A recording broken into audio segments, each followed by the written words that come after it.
been a while, but we're back. We're doing an episode on essentials, and I'm super happy because this is going to be the part 2 of our panaderya classics.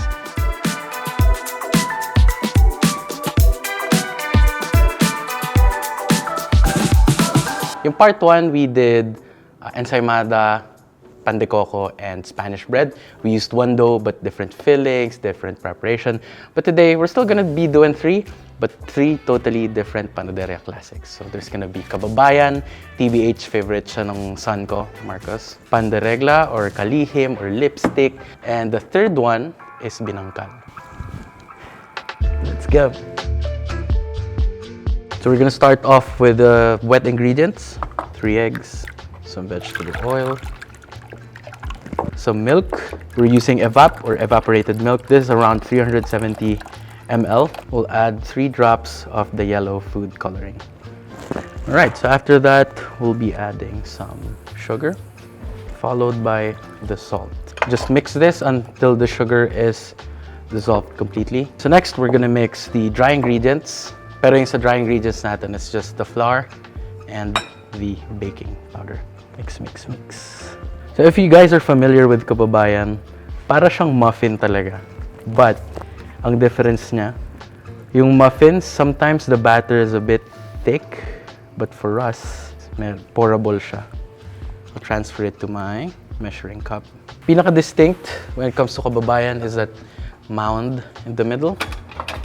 And that is because super greased yung pans mo with either shortening margarine, as in generous amounts. Right, now it's time to put in our batter. So for here, just like cakes and cupcakes, we are gonna fill this 3/4 of the way, like 2 ounce. Then we'll bake these for 15 minutes. Alright, so we started out with 350 degrees Fahrenheit or 180 degrees Celsius, and we will just bake it for 5 minutes, just so we get that level that we want. And then we'll turn the heat down to 320 and then bake it for 10 more minutes. And this, my friends, is Kababayan. So by greasing or like brushing it with huge amounts of fat, this didn't cling on to the sides of the mold, which is the signature look of Kababayan. And we are done with our first panaderya recipe. So the reason why there's like a shift in temperature in the middle of baking, so that you get the rice, the lift, but you still get this very moist, sweet and moist cupcake. And it's just super good. This would be very good with some coffee right now. On to the next.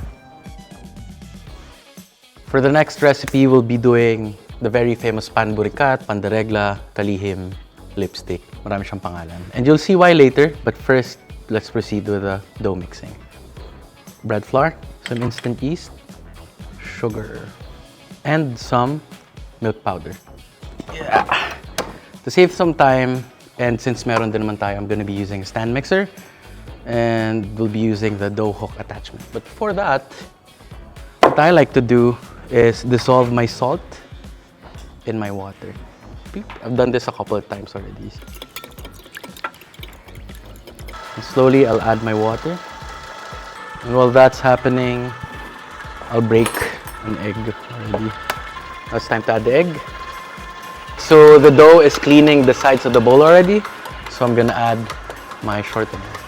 So we're just gonna knead this or mix it for, I'd say 5-6 minutes, or until the gluten is fully developed. Alright, so yung dough natin, it's holding its shape. So first, make sure you have some oil. Grab a pinch of your dough, stretch it out as thin as you can. Give it a couple of taps. It's not breaking, walang butas. That means your dough is ready to go. We'll just cover this with a wet or a moist towel, then let it rest. So habang nangyayari yan, we'll make the filling. So what I really admire about panaderyas is it really shows the Filipino resourcefulness. We don't let stale bread just stay stale. Some bakeries turn it into pudding. Since we're doing kalihim or pandaregla or lipstick, gagawin natin siyang filling. So we're gonna make a dough out of this. So meron tayong old pandesal here, and we'll just cut this into small cubes. First, tayong egg.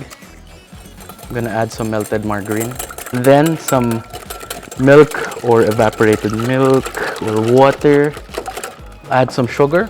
You can use any type of your breads as long as it doesn't have filling. Ba't ko nilagyan ng tinapay? Weird. So, to add color, lalagyan muna natin siya ng red food color. Mix. So, we'll just give this about 5 minutes to soak para lang fully absorbed, and when I mash it, it can actually turn into like this super sticky, I wouldn't call it a dough, siguro like a super thick batter. So you will cook this down. The egg will coagulate because of the heat.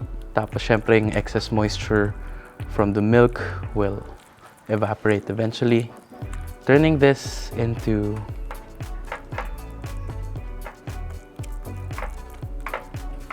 alright, so it's already formed the dough. Let's just put it here to cool down. Give it a few minutes to cool, then you're good. So this is cooled down. I-preform lang natin siya into a log. Then we'll set it aside. Here is our fully rested dough. So nag-double in volume na siya. So punch out the air. Right. So rolling pin. I just want this to be equal. There's our filling. So ngayon, we're gonna do, so you flatten the filling and then you roll it.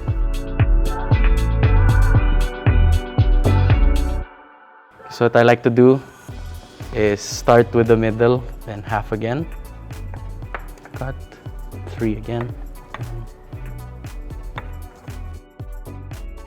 Right, for bakeries or yung mga bake shop commissaries, they have a thing called the proofer. So it's a big machine that regulates temperature that's super helpful to the rising of your bread, meaning mas mabilis siya mag-rise. What you can do is put your breads inside your oven, make sure it's not on, just put some boiling hot water in a bowl or a tray, put it under, keep it closed, and 30 minutes, ready to bake. Okay, so just give it a little brush. So the egg wash just gives your bread some shine, some color. So for egg wash, just do 1 piece of egg and 1 tablespoon of water or milk. So my oven is preheated to 350 degrees Fahrenheit or 180 degrees Celsius. And I'm gonna bake these for 12 to 15. Right, so the bread is done. Medyo napagod yung ibang bread. So here is our kalihim or pandaregla, fully baked. Yun nga, some people would prefer lighter colors, but I prefer it this way. Gusto ko ng onting color dahil yung loob naman yan is still super tender. We're gonna make the third recipe, which is binangkal. Now, binangkal is like a donut coated with sesame seeds. Para siyang butchi, but in bread form. We're gonna combine all the dry ingredients in one bowl. So I have here the all-purpose flour, bread flour, baking powder, and some baking soda. Finally, we're gonna add the sugar. Yan lang, mix. Next is the wet ingredients. Meron tayong evaporated milk, vegetable oil, and our vanilla extract. Give it a mix, and then we will start mixing it with the flour. Alright, so this is the process that I'm familiar with. So if any of you guys like do it differently, please let us know. I'd love to give it a try too.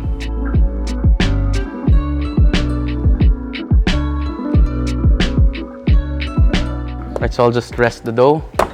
Right, so for binangkal, just form a 1-inch dough, roll it in some sesame seeds.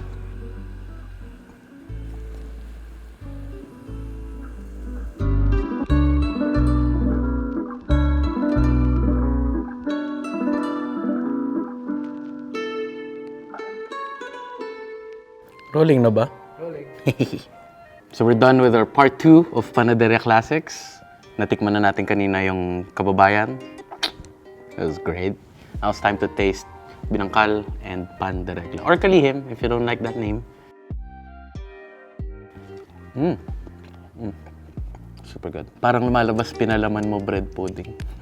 So you can sometimes see these na binibenta sa ng street vendors.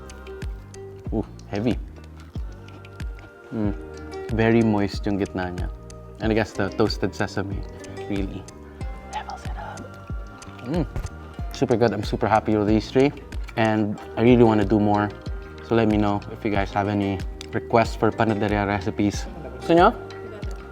5 pesos na? 5 pesos lang to siya. Oo. Malakas ka sa akin eh. Talaga. Siyempre. Thank you, Chef. Thanks. No, thank you.